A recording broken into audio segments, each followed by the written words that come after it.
Sir Ken Robinson, mudando paradigmas. Todo país do mundo nesse momento está reformando a educação pública. Há duas razões para isso. A primeira é econômica. As pessoas estão tentando resolver como nós educaremos nossos filhos para assumirem seus lugares nas economias do século XXI. Como fazemos isso? Já que nem sequer podemos antecipar como a economia vai estar no final da próxima semana, como a recente crise demonstrou. Como fazemos isso? A segunda é cultural. Todo país do mundo está tentando entender como educamos nossos filhos para que eles tenham uma percepção de identidade cultural, para que possamos passar os genes culturais de nossas comunidades. Enquanto fazendo parte do processo de globalização, como equacionamos isso? O problema é que eles estão tentando chegar ao futuro fazendo aquilo que fizeram no passado.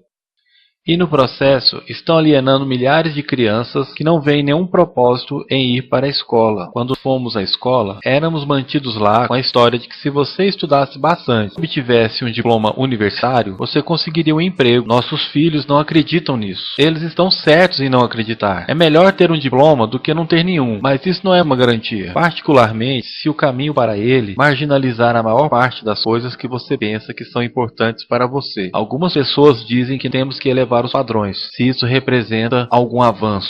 Sabe, claro que devemos elevá-los. Por que baixaríamos? Você sabe, eu ainda não encontrei nenhum doido que me persuadisse a baixar os padrões. Mas elevá-los? É claro que devemos elevá-los. O problema é que o sistema educacional atual foi desenhado e pensado e estruturado para uma época diferente. Ele foi concebido na cultura intelectual do iluminismo e na circunstância econômica da Revolução Industrial. Antes da metade do século XIX, não havia sistemas de educação pública. Não realmente. Você era educado por jesuítas se você tivesse dinheiro, mas educação pública financiada pelos impostos, obrigatória para todos e de graça, era uma ideia revolucionária. E muitas pessoas foram contra isso. Elas disseram que não era possível para muitas crianças de rua e da classe operária se beneficiarem da educação pública. Elas são incapazes de aprender a ler e escrever. Então por que estamos gastando tempo com isso? Então foi embutido nisso uma série de pressupostos a respeito da capacidade de estruturação social. Isso foi impulsionado por uma necessidade econômica da época. Mas, paralelamente a isso, está o que era a visão iluminista da inteligência. A inteligência real consistia nessa capacidade para certos tipos de deduções lógicas e num conhecimento dos clássicos, o que passamos a definir como habilidade acadêmica. E isto está implantado profundamente na cadeia genética da educação pública. É que há apenas dois tipos de pessoas, acadêmicos e não acadêmicos, inteligentes e pessoas desprovidas de inteligência. E a consequência disso é que muitas pessoas brilhantes acham que não o são, porque elas são julgadas com base nessa visão específica da mente. Então, não temos pilares gêmeos, econômico e intelectual. A minha visão é que esse modelo trouxe o caos para a vida de muitas pessoas. Tem sido ótimo para alguns. Há pessoas que se beneficiaram enormemente, mas a maioria das pessoas não. Elas, ao invés, sofreram isso. Isto é a epidemia moderna e é tão inapropriada como fictícia. Isto é a praga do TDAH. Este é um mapa da incidência do TDAH nos Estados Unidos, ou prescrições médicas para TDAH. Não me interprete mal, eu não quero dizer que não há tal coisa como transtorno do déficit de atenção. Eu não estou qualificado para dizer que não existe tal coisa. Eu sei que uma grande parte dos psicólogos e pediatras acreditam que exista tal coisa, mas ainda é um assunto em discussão. O que eu sei como fato é que não é uma epidemia. Essas crianças estão sendo medicadas com a mesma frequência em que retiramos nossas amígdalas, e pelos mesmos motivos caprichosos e pela mesma razão. Modismo médico. As nossas crianças estão vivendo o período mais intensamente estimulante da história da Terra. Elas estão sendo cercadas por informação e dividindo sua atenção entre várias plataformas, computadores, iPhones e publicidade de centenas de canais de TV. E nós as estamos penalizando por se distraírem. De quê? Coisas chatas. Na escola, na maioria das vezes. Parece-me não ser totalmente uma coincidência que a incidência de TDAH tenha aumentado paralelamente ao crescimento da padronização dos testes. Estas crianças estão sendo medicadas com Ritalina e Adderall e todos os tipos de coisas, drogas geralmente bastante perigosas para ajudá-las a se concentrarem e se acalmarem. Mas de acordo com isto, o TDAH aumenta à medida que você cruza o país em direção ao leste. As pessoas começam a perder o interesse em Oklahoma.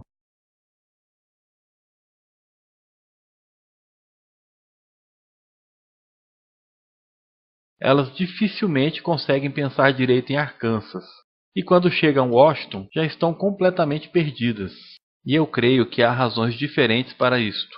É uma epidemia fictícia. Se você pensar nisso, as artes, eu não quero dizer que seja exclusivamente as artes. Eu também acho que é o caso da ciência e da matemática. Eu menciono as artes em particular porque elas são a vítima dessa mentalidade. Em especial, as artes tratam especialmente da ideia de experiência estética.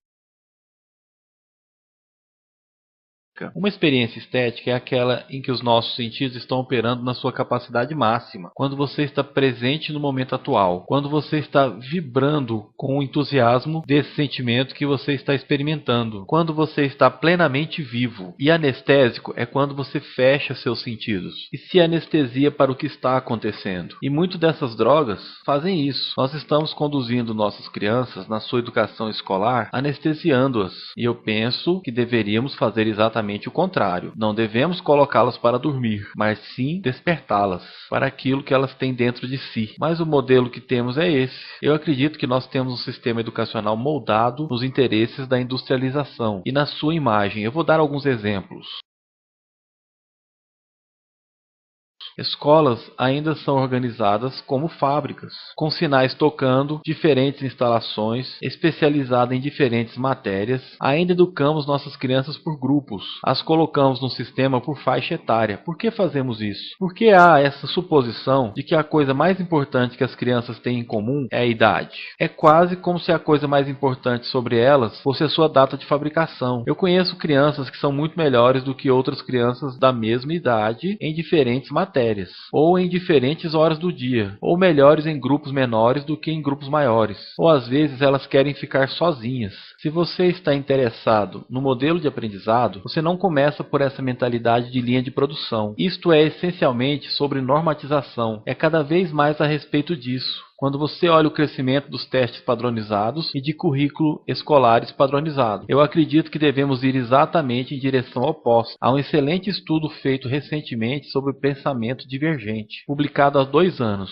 Pensamento divergente não é a mesma coisa que criatividade. Eu defino criatividade como o processo de ter ideias originais que têm valor. Pensamento divergente não é sinônimo, mas é uma capacidade essencial para a criatividade. É a habilidade de enxergar muitas respostas possíveis para uma pergunta, muitas formas possíveis de interpretar uma pergunta. Pensar, como Edward de Bono definiu publicamente, de lateralmente. Pensar não é apenas de maneira linear ou convergente. Enxergar múltiplas respostas e não apenas uma. Eu preparei um teste para isso. Num deles, chamado de exemplo do bacalhau, são feitas perguntas do tipo: quantas utilidades você pode ver para um clipe de papel? Uma das perguntas rotineiras. A maioria das pessoas pensa em 10 ou 15. Pessoas boas nisso podem achar até 200 utilidades. E elas fazem isso dizendo: você sabe, precisa ser um clipe de papel como o conhecemos, Jim? O teste é esse. Eles foram dados para 1.500 pessoas num livro chamado Breakpoint and Beyond. E pelas regras do teste, se você pontuasse acima de um certo nível, você seria considerado um gênio do pensamento divergente. Então a minha pergunta sobre isso é: qual a percentagem das 1.500 pessoas testadas obteve pontuação de gênio em pensamento divergente? Eu preciso saber mais uma coisa sobre eles. Estas eram crianças do jardim de infância. Então o que você acha? Qual foi a percentagem de gênios?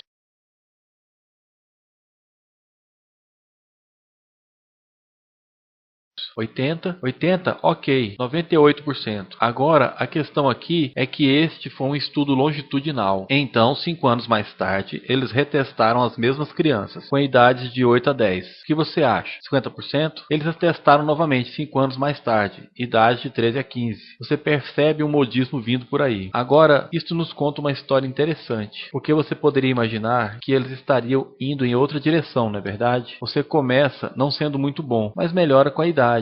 Mas isso mostra duas coisas. Uma é que todos nós temos essa capacidade. E duas, ela predominantemente se deteriora. Muitas coisas aconteceram com essas crianças à medida que cresceram. Muitas. Mas das coisas mais importantes que aconteceram, que eu estou convencido, é que agora elas foram educadas. Elas passaram 10 anos na escola ouvindo. Há uma resposta, está atrás, e não olhe, e não copie, porque isso é colar.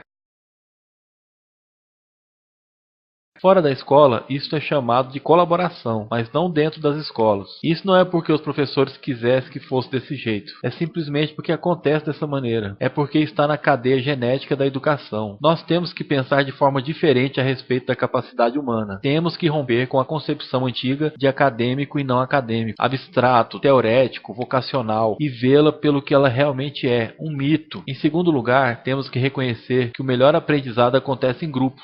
Colaboração é a matéria do crescimento. Se atomizarmos as pessoas separando e julgando-as separadamente, nós criamos uma espécie de barreira natural de aprendizado. E em terceiro lugar, isto é crucialmente sobre a cultura de nossas instituições, os hábitos das instituições e os habitats que elas ocupam.